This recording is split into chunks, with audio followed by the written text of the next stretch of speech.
You probably are all aware that the Budget Act provided substantial new money for the collaborative. We've talked about this a little bit at our June meeting, and Josh and Aida will fill us in on this, for sort of two specific pieces of work to run pilot programs for LEAs, charters, county offices about our work and how to help build capacity and continuous improvement.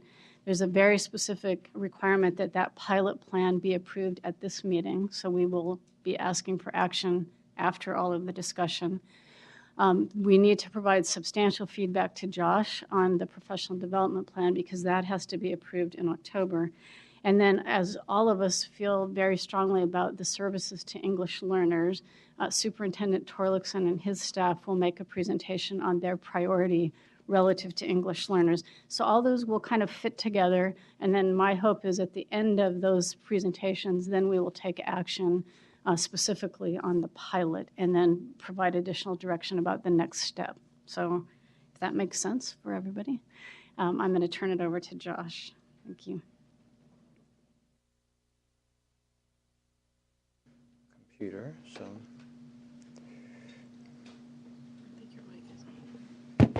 Mic check. Okay. While they're checking, just to clarify what you said, Madam Chair, Sue, so we'll hear on each of the three agenda items and then deliberate and figure what action to take. But we'll have a discussion after each item, and I will call up the public for comment on each particular component. But I'd like to suggest that we hold off any action until after we've concluded the discussion. Great. Does that work for everybody? Okay. Yes. Okay. No. Okay. Okay. Thank you, Madam Chair. Good morning, Board. Good morning, public. My name is Josh Daniels. I am the Director of Outreach Communications for the CCEE.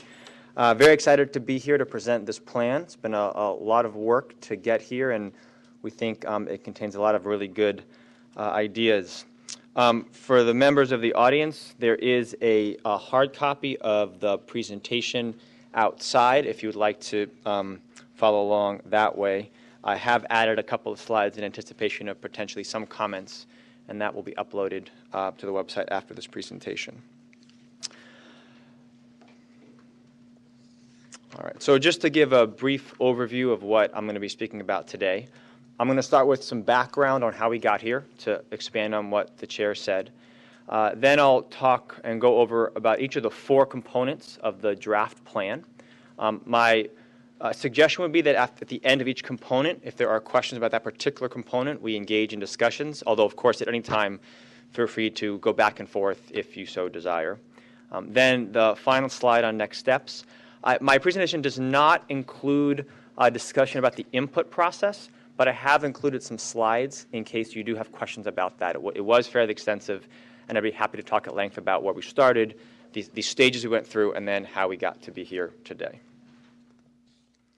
In your board memo, there are 4 questions that I would like us to come back to that will be helpful for me so that when the final draft comes to you in October, it is something that the board wants and supports. So one is the board comfortable with the 4 components of the draft plan as outlined and described in attachment 1? Second question, is the board comfortable with the proposed budget? That's outlined in attachment 2. Third question, does there need to be any additional details provided in the final implementation plan?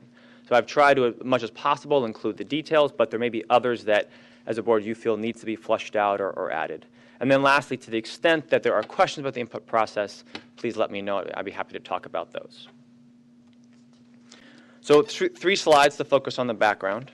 SB 828, also known as the Education Trailer Bill, allocated at least $20 million of one-time funds out of Prop 98 for the CCEE to establish a statewide process to provide professional development training. The training, in terms of its content, must focus on how to use the evaluation rubrics and the LCAP template to support continuous improvement, and it must be provided in all regions of the state and available to all LEAs. I highlight the second bullet because for us, that is really where it's at. Our initial goal, of course, is to make sure that the entire state is comfortable and understands how to read and interpret the evaluation rubrics and the revised template, but ultimately where we're going here is that these two documents are tools to support LEAs in making better decisions using a continuous improvement process. A couple more details per the legislation. We have 30 days from when the State Board approves the rubrics to adopt and to submit the final plan. So the estimated deadline for that would be October 7th, which is one day after our October 6th meeting. The plan must include a training timeline that commences by October 15th of 2016, and the plan must include information on the sequence of which LEAs will receive the PD.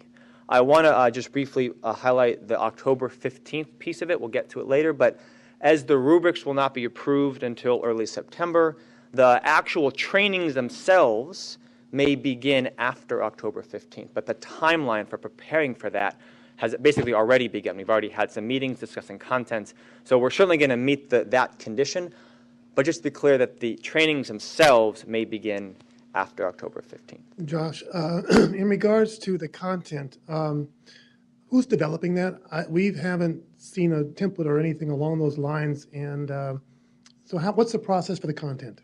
So particularly for component 1 and 2, which are the primary components for this first year as proposed, currently we are meeting with the State Board, CSESA, CDE, WestEd, and CEDAR. I forget the acronym, but they're from the San Joaquin County Office of Ed. They're the ones developing the web interface and the back end. So those 5 entities are getting together to develop content. We're also talking about sort of having test runs, an input discussion, an input forum for people to give feedback to the content as well. Thank you. Thank you. And we've started that process already. So the legislation also identifies 4 things that the training must focus on. It doesn't limit it to these, but it must include the focus on this. So one is how the rubrics may be developed and may be used for the development and implementation of LCAPs. The second is how the rubrics may be used to improve people's outcomes and close the achievement gap. Third, how the rubrics may be used to inform the development of LCAPs and communicate with stakeholders. And then lastly, how the rubrics and the LCAPs may be used to establish a system of continuous improvement. Again, just to highlight that last piece, because at the end of the day, that is where we're going. We want great LCAPs, but we want great LCAPs because they're used to make better decisions at the local level. Any questions before I move on to the components themselves? Okay, so component number 1 are annual workshops. And these, as currently envisioned, would be large-scale events, 500, 1,000 people attending. They would occur in late October and or early November. The content would be archived online, so if you couldn't attend in person, you could watch it after the fact. Certainly, Spanish translation will be available. We're looking into the possibility of other languages. And the focus of this Component 1 annual workshops is going to be on establishing a common baseline for how to use the rubrics and use the LCAP template. We're looking at potential locations. One thing that I've found out in this job is that it's a really diverse state. It's very big, and the roads don't always travel in a straight line. And so what we tried to do with these potential locations is identify 5 places where most of the state, as much as possible, was within 100 miles and less than a 3-hour drive. So as you can see from this map, not every place, the radii are 100 miles. So not every place in California will fit this condition.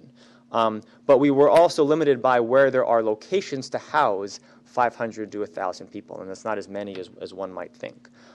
So if you are in Crescent City in Del Norte County, unfortunately, there's not going to be an easy, under 3-hour drive to Redding. If you are in Mono County or Eastern Imperial County, there may not be an under 3-hour, large-scale facility that was in the drive. So this is where we are currently exploring locations. We've already received some feedback about this and are exploring other possibilities as well. Just as a bit of information in terms of what the locations would be like, from Santa Monica to Palmdale, it's a 90-minute drive, under 90 minutes. From Anaheim to Temecula, it's under 90 minutes. And it's an hour drive from San Diego to Temecula. So, we may decide we want to put something more closer to, population centers, LA, San Diego. But Temecula was and Palmdale were chosen with that population center in mind as well. Who do you Thank you. Who do you anticipate to be the participants in these workshops or trainings? All audiences. So certainly superintendents, board members, LEA staff, but parent members, members of the parent advisory committees that many districts, all districts have to have, so that we're really trying to establish a common baseline for everyone who's involved in the development of the LCAP, everyone who will be looking at rubrics to sort of understand what they mean for their local school and school district, and really make it available and accessible to all. Okay, I guess my only concern would be a lot of times people like to fly in and maybe stay nearby. So give that some thought. I'm not sure where that would be, but there are a lot of large auditoriums in some of the hotels right next to airports that people use quite frequently, and it could be another possibility. Okay, yeah. Can I just clarify, I think on your previous slide, you said that the workshops would be archived, an archived webcast. Will they be webcast live? We have not looked at facilities for that. One of the things that we're in discussion with the group that's looking at the content is dividing the presentation and the webcast into 5 10-minute segments, so that if you wanted to go back or to look at a particular piece of it, you could without having to scroll through an hour or more of presentation. I was just thinking if they're available live, especially to your point about our friends in Del Norte, who are in, or Modoc or Mono, the very remote counties that it's hard to travel anywhere. If they're available online, that might be a nice option. So just if you could. We'll look into that. I'm sure that one of the facilities we have can, in all likelihood, accommodate a live broadcast. So onto the budget.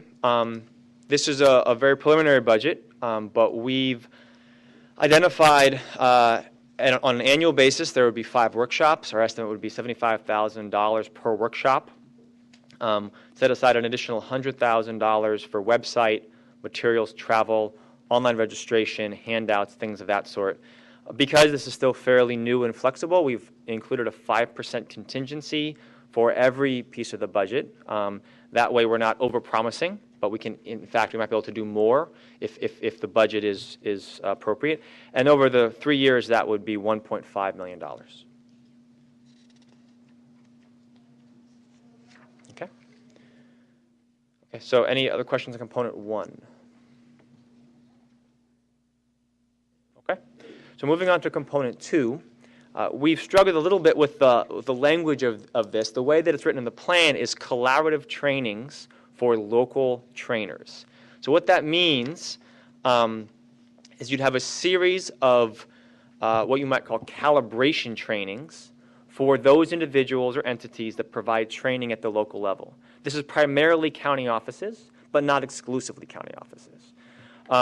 We would start with an initial training where all of the local trainers would get together. We would work on content, and then that content would be what those local trainers go out back to their respective constituencies and use for their trainings. The initial focus of both the collaborative trainings, the bring everyone together, and therefore the local trainings, would be similar to the annual workshops. Establishing a common baseline around reading and understanding the rubrics, understanding the revised LCAP template. But ultimately, the intent is to, perhaps a couple years on the line, to use these local trainings to go deeper, to talk about how to, not necessarily what's the right or the wrong answer, but how to use these 2 documents as tools for continuous improvement. For this particular component, there were not, as currently proposed, there's not an allocation of funding to do local trainings. The local trainers themselves, the hosts, would be the ones who are probably already going to do trainings and would simply be using the content that's created as part of this process for that purpose. However, we wanted to support that work, and we would be interested in co-sponsoring it so that a local trainer could say, this has been approved or sponsored by the CCEE. But to do that, we'd want to make sure that the trainings, the local trainings, are using the content that is developed at these collaborative trainings so that it is all aligned, so that we're saying similar things to similar questions and giving similar answers on how to understand and interpret the rubrics. The other thing we would expect from these local hosts would to provide the CC with information, the CCEE, excuse me, with information on its local trainings, when they're going to happen, who's it for. So we have information about what's going on at the local level. And then lastly, we want to know how these local trainings are operating, what's working, what's not working.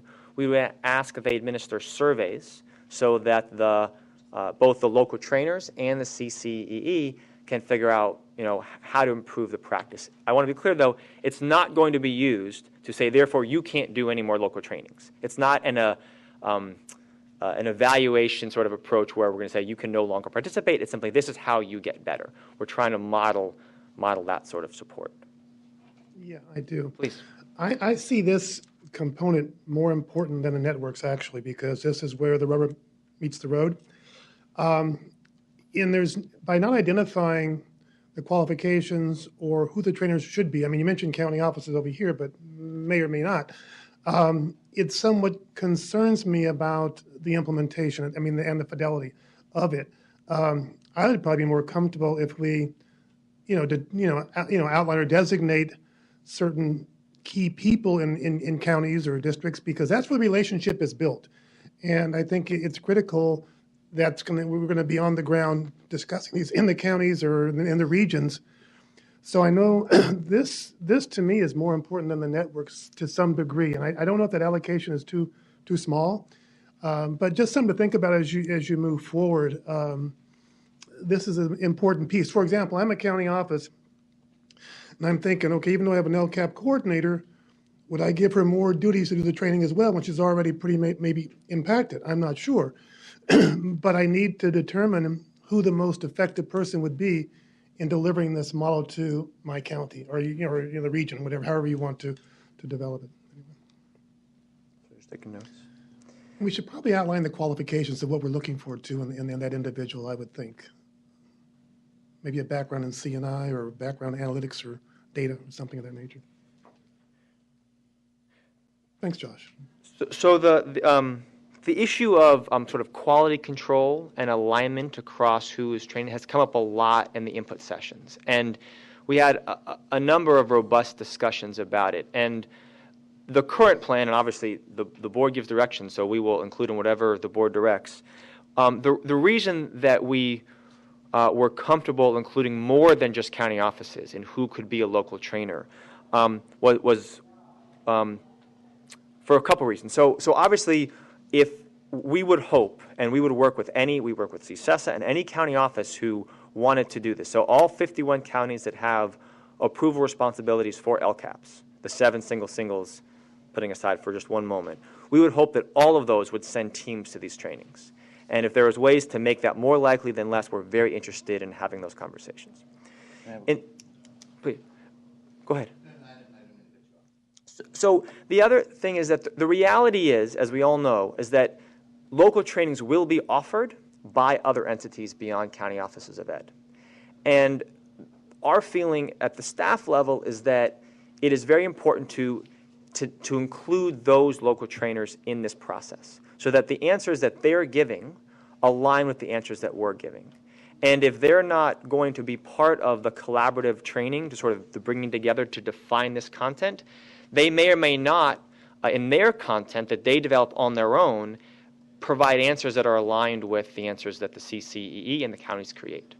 And so our hope is that those entities that are already doing local trainings, again, primarily counties, but not exclusively counties, would come in and work with us and develop that content. And we're not going to necessarily provide the same answer to all instances, but to begin that process so that we don't have some of the challenges we've seen where you go to one place and they give you one answer, you go to another place, they give you another answer. And that has, I think, created a challenge across the board in many ways.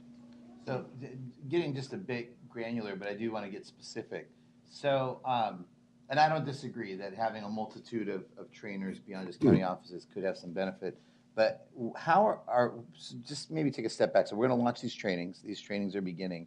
So maybe you could tell me maybe specifically the process in which trainers are vetted. So, you've got the schedule, the timeline gets released. Now we're getting to the work. Now we're doing the trainings, real trainings throughout the state. How do you see that specific process playing out where the trainers themselves are trained, vetted, and launched into the field? Sure. So one of the conditions not in this slide, but we've I believe it's in the draft plan, is that the local trainers or the host entity has done trainings before. So it's not just Josh Daniels on the street saying, "Oh, I know LCFF. Let me do some trainings." But before this, I worked for CSBA, so I use that as an example. So they have many qualified individuals who do trainings on a whole host of areas. So they would identify a couple of people and enter into a contract with CCEE where they agree to send their people, to the collaborative training, and then agree to the other conditions, including using the content that's developed, sending us what the details on their trainings are, and administering the survey. We have not put together sort of a vetting criteria beyond that, sort of believing in the hosts themselves. But if board so directs, I'm more than happy to look into that and put that into the final plan. Well, and we'll probably have board discussion on this after, but I think I actually agree with the point. And it was alluded to. We don't want a one-size-fits-all approach. There's different needs. There's different trainers with different expertise. But that quality control of the training, I think is really important, because that's the frustration you hear is if you get, something here and you're being told something else there. And, having that high level, if we're putting the CCE name on it, we really want to make sure that that's a high-quality training. So, whatever that process looks like, I think that vetting is important to make sure that the standard is, of that most quality. I just wanted to add, because I'm kind of maybe in between here, that for the first time that I recall, and you can help me or other people who have experience in this, state mandated training of this type is open to a much broader audience than we have provided funding for in the past. So for example, if we were doing professional development around the standards, the audience for that has almost always exclusively been LEAs or curriculum and instruction people, or, and it's really the state rolling it out. Because of the nature of the LCAP and LCFF, where we are inviting all kinds of very broad engagement and want to make sure that all of our stakeholders are part of the process, the nature of this work is different than what I would call regular professional development that we're all kind of familiar with. So I think, and that's a good thing, but I think it presents some kind of, different challenges, different opportunities that we have to think through carefully. So I think a broad range of providers is a very good idea, because I think we want everybody to buy in. But to Tim's point about quality control and experience in providing professional development to adult learners, all the kinds of things that we would expect when we try to design good professional development, that's got to be a really key component. So I think as we start to think about, firming up the plan a little bit, that's something that we need to attend to. Madam Chair, I have a few questions about if the board has further thoughts about this vetting criteria. Would now be an appropriate time to ask, or should I wait until later when there's further discussion? Raise them now, just like I appreciated the discussion questions you raised, so that we can kind of have them in our mind, and then we'll come back to them. So currently, as we envision the process, we would bring the collaborative, the local trainers together, and we would provide them with content and with some training on how to do it on the field. In terms of vetting, one question for the board is to what granularity do we want to sort of set that vetting criteria? There's going to be a lot of associations and non-county offices that potentially would be interested in, who have done this work before, and resumes are varied, and so I guess certainly with quality control in mind, how specific does the board envision this sort of vetting process to get, so that we're not micromanaging at the local level, telling a small nonprofit what to do, but at the same time ensuring that quality that you would like. And given we only have one meeting between now and October, to the extent that you can share your thinking and direction on that would be very helpful in making sure that the vetting process is something that you're comfortable with. I would, at the minimum, have a job description, maybe just a one-page job description of what you anticipate the trainer's duties to be. and really have them send you just a simple resume. And maybe it could be one page. And I would trust staff to go through the resumes to get the most qualified people. But I think at a minimum, I would do those two things. Okay. I had one more point on the trainings. I agree with everyone here that it's beyond county office's scope of work to some degree and open to all. But I think you have to understand that it should be accessible. In other words, around locality. In other words, because a lot of districts may need additional support. And if a provider is, let's say, 100 miles away, they may not get that support that they possibly need. So I think accessibility around the coaching, mentoring piece is important for districts. So just keep that in mind too as you move forward. Okay, thank you, Josh. Thank you.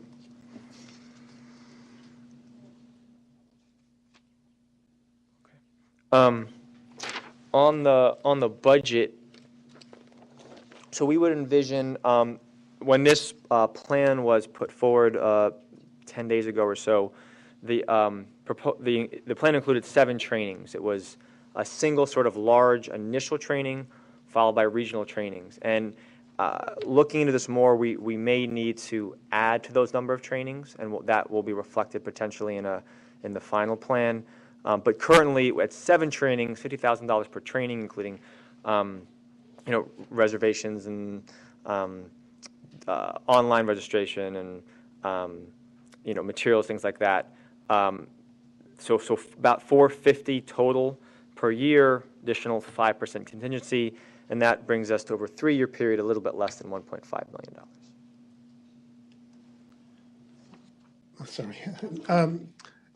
Do you have a general number about how many trainers they may be? How many trainers they possibly? So in sort of back of the envelope, Yeah. 51 counties, so that's 3, on average, 2-3 people per county. I'm assuming maybe a few more, depending on the size of the county. Some counties are bigger, some counties are smaller. So that's 150.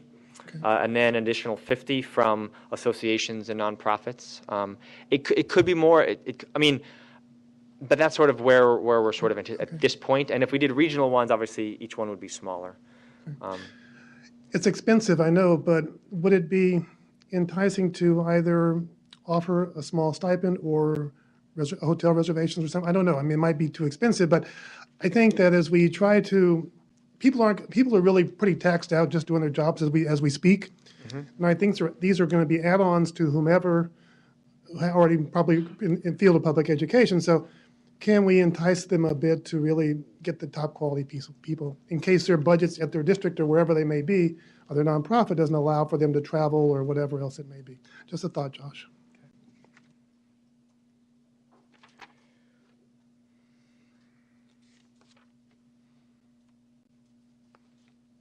Any other questions on component 2? Okay. So component 3 is a little bit more complicated, so I forgive the 8 slides versus the 3 slides. What I would suggest is, if you would be so kind, is to allow me to go through all the slides and then have the questions, because some of the slides may answer questions because I couldn't fit everything into a single slide. So with these networks from component 3, we're talking about 2 levels of networks.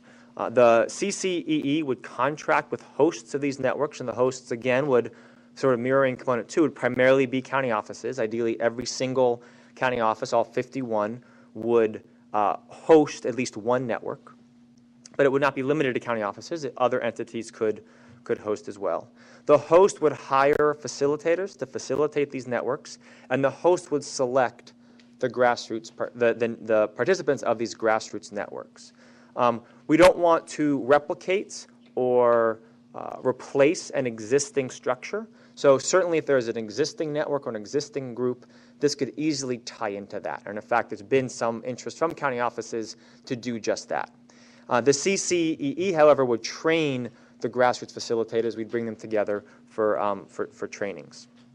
In terms of the sort of day-to-day work of the grassroots facilitator, it would be jointly sort of directed and supported by the CCEE and the host. Certainly the facilitator would be an employee or a contractor of the host, so on paper, but in terms of the content and the direction and support, it would be a supportive collaborative process.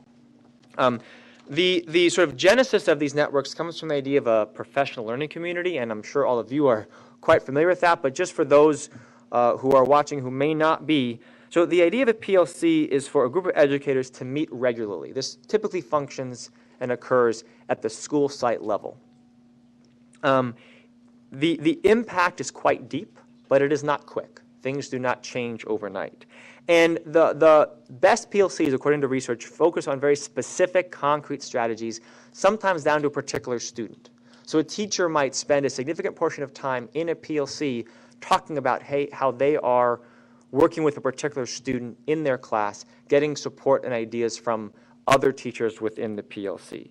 They also focus on discussing student data across multiple students or multiple groups, or discussing professional literature. So very specific, very concrete. There's been a lot of research on this, and is very well supported.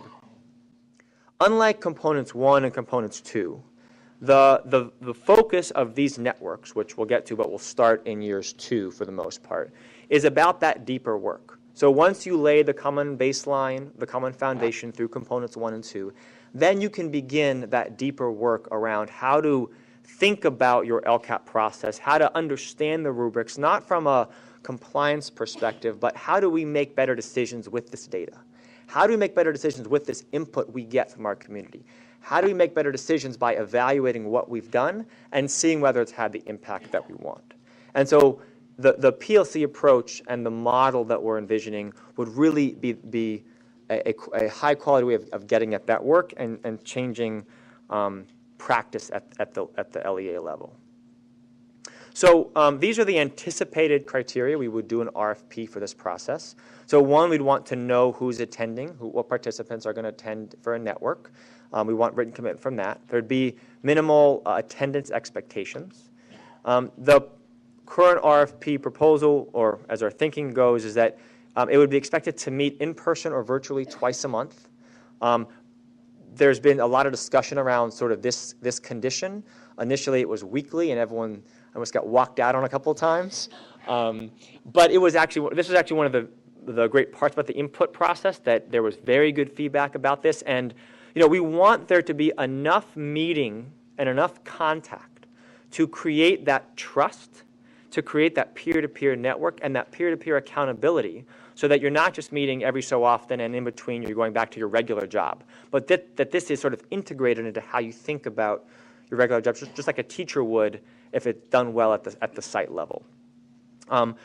The other expectation for the RFP criteria would be that the grassroots facilitator would attend CCEE-led trainings, use the content developed at those trainings, and participate in the Weaver network that we'll get to in a minute. That's the second tier network.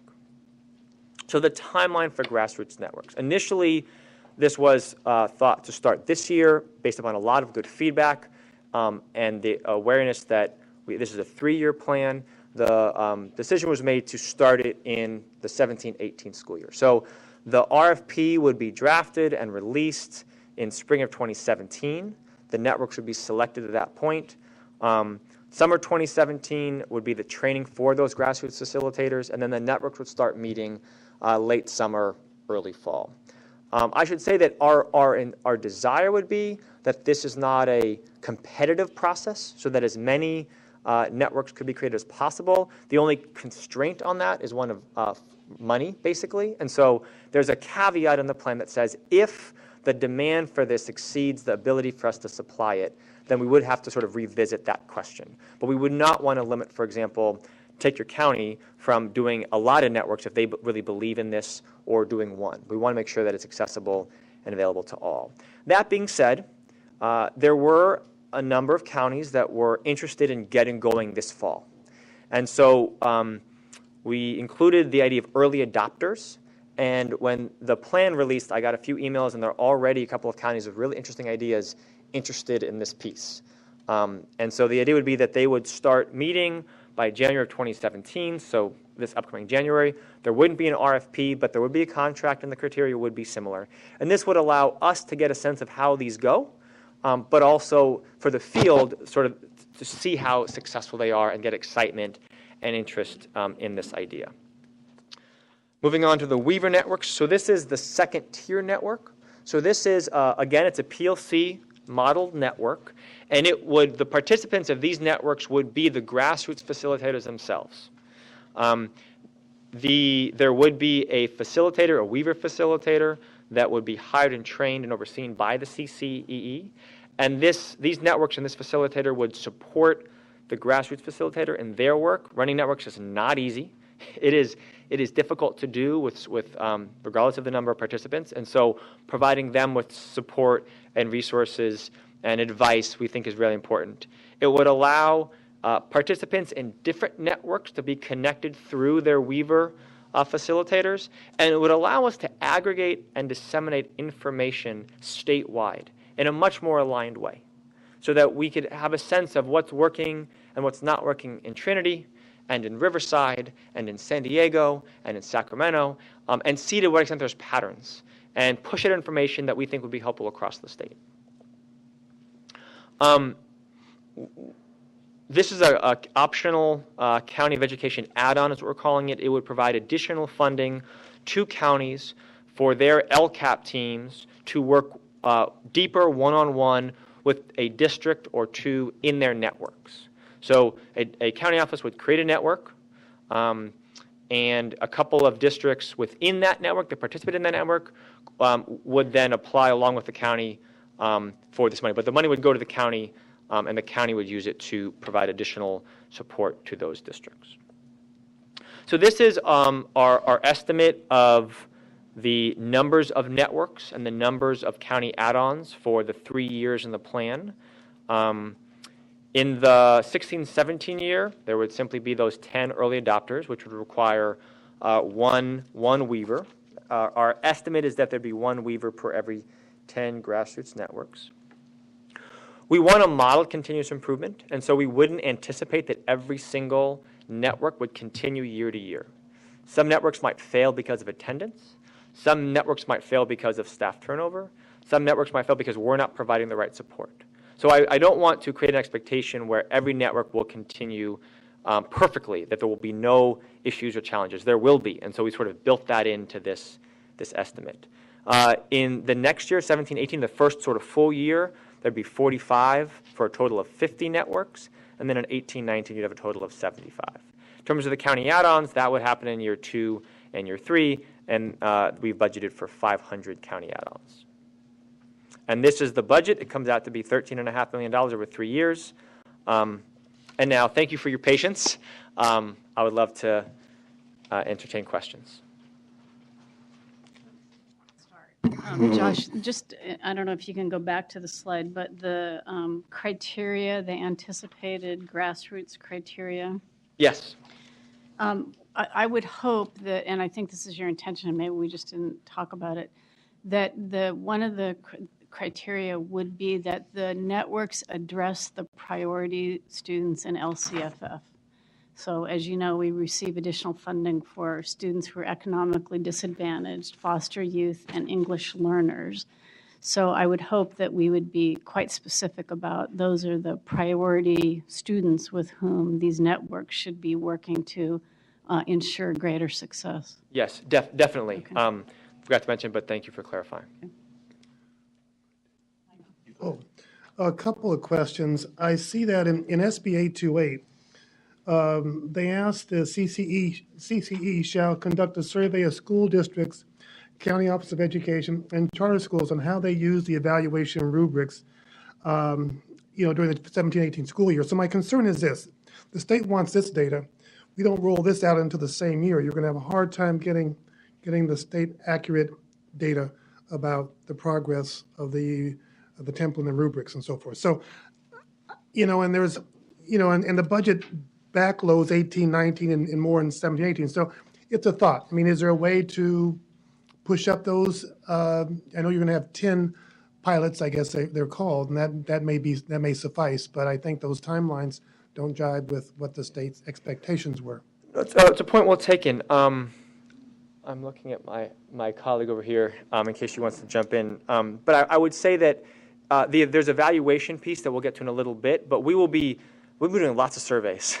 And so certainly a component 2, the local trainings will be a key piece in terms of how we understand and survey the the use of the rubrics to get to that point, Superintendent Watkins. And I think that you're right, though, that these networks, the work of these networks will not be seen in that survey because it's simply too soon if it's to be administered in 17-18. So what that survey will most likely measure is the impact of components 1 and components 2. Okay. One follow-up question.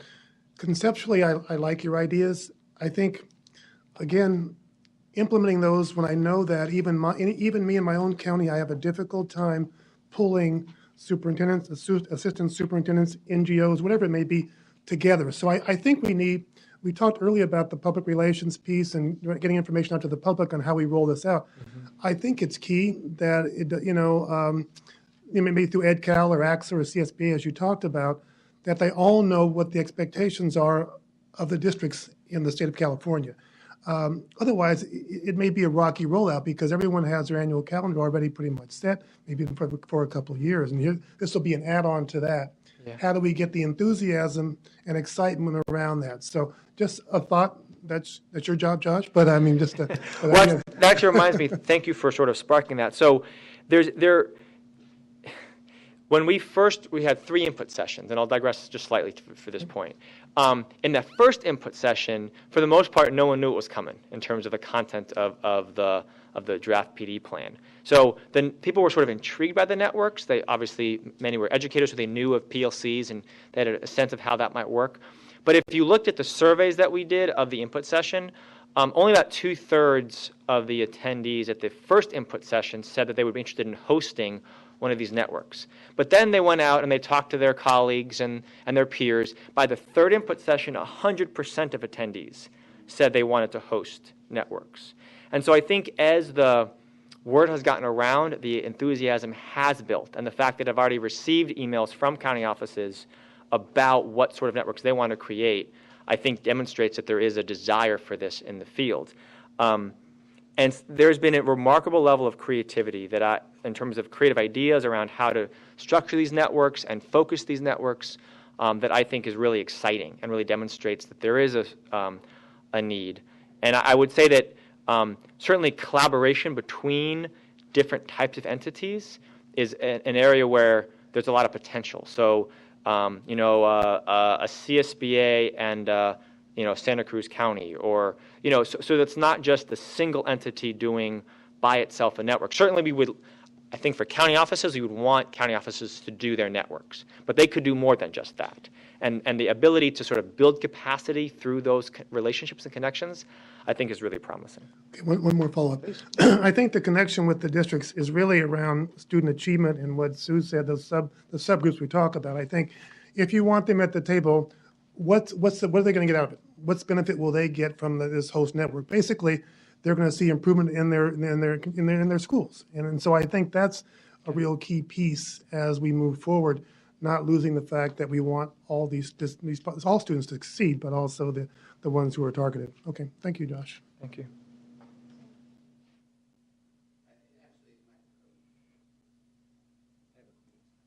Tom. Well, first, a couple of thank yous for such extensive work in such a short period of time and reaching out to all the stakeholders. That's a credit to the whole CCEE team, and appreciate that. I also wanted to express CDE's thanks for meeting with our team and with our LCAP support team, and integrating and looking at how we can all work together, and also for the, I think, innovative combination of multiple modes of professional learning. And I support Sue's comment to look at online for remote areas and continue the different combination of things that you've already been doing. I did have a question related to the CESESA letter from Peter Birdsall, representing CESESA, on the issue of the timing or front-loading, the sense of urgency a number of the superintendents have and organizations have about the need for more immediate assistance in the field. And is there a way to front-load more of that? And is there, an opportunity to figure out how to implement it so it's fully cooked and prepared right, but is giving that help earlier and more extensively and over that 3-year period? Yeah. Well, I appreciate